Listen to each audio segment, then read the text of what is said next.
بسم اللہ الرحمن الرحیم۔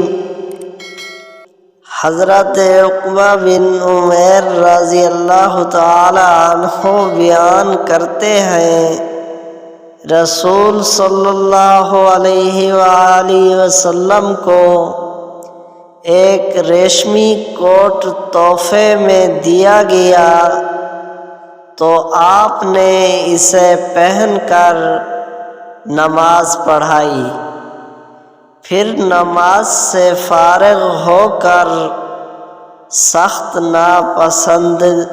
ناپسندگی کے عالم میں اسے اتار دیا اور فرمایا، یہ متقی لوگوں کے شان نہیں۔ متفق علیہ۔